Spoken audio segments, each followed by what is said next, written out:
This is your guy EF with EF Sports One, and we're talking fantasy basketball. We're talking the Miami Heat and the Boston Celtics Game 3. I know a lot of people are surprised that the Celtics are down 2-0 going to Miami. What I've seen in this series is what I've seen all year from Boston. They're hard not to pick against because they have stars, like high-level stars. But that doesn't always equate to winning. What Boston does that Miami doesn't do is rely heavily, tremendously, over the top almost, on three-point shooting or deep jump shots. They rarely post up, and I would love to see Tatum do more of that, but they don't. They don't have much of an inside post presence, which can slow the game down, draw fouls, get you to the free throw line, get you high percentage shots. They don't do much of that. They do a lot of high pick and roll. They take turns with Tatum and Brown, and they shoot jumpers. And if you're on, you're on. And if you're off, you're probably going to lose. But not only do Tatum and Brown take jumpers, but Smart, Brogdon, White, they all shoot jumpers. They're a jump shooting team. Now, I know teams have won in the past by doing that. Well, actually, one team has won in the past by doing that, and that's the Warriors. But not many teams have won a championship actually doing that. Usually there's some type of post presence, some type of slow down, grind it out, high percentage shot options that help you win championships. You can go back to the old Lakers, Shaq, even before that, Kareem, Worthy, Celtics, KG. I mean, the proof is in the pudding. Even when the Pistons won a couple of years back with Rasheed Wallace, Toronto, Kawhi used to post up.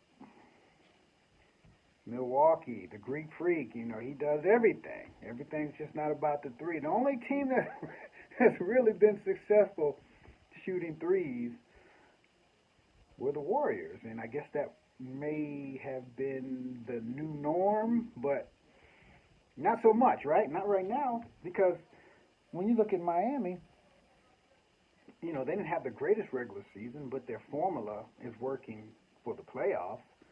And what do? They post up. Bam's not the greatest post player, but they feed him and they go to him.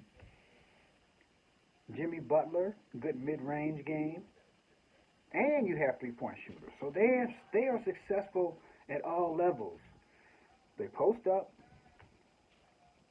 have a mid-range game, and they shoot threes.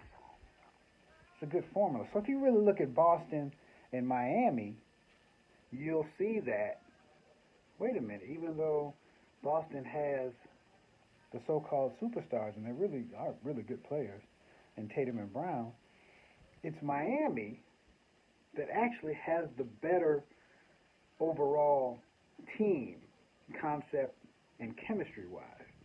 So you really have to think about that. Now, for you fantasy sport heads, I've got something for you. Let's talk Miami and Boston Game 3. I'm taking 10 boards for Tatum is a no-no. Tatum will not get 10 boards in Game 3. Jimmy B, 5.5 assists. I say that he will get more than 5.5 assists in Game 3. Caleb Martin. Everybody's like, wow, this Caleb Martin is really, really stepping up and showing out, and he is.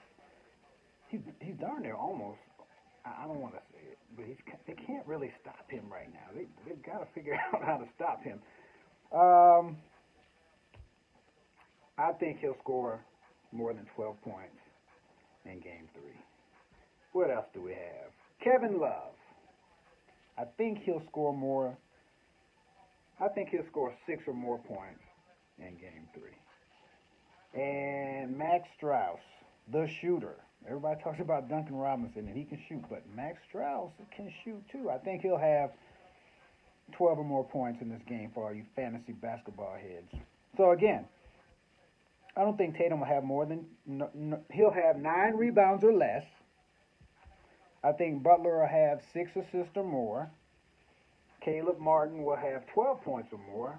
Love, 6 points or more. And Max Strauss, 12 points or more for all you fantasy basketball heads. Game 3, Miami should win. Anytime you have Tatum who can drop 50, 51, you always have a chance. But we're going to see what they're made of. If they can go down to Miami and get Game 3, we have a series. If not, Miami's getting ready to seal the deal. Looking forward to Game 3, Miami and Boston.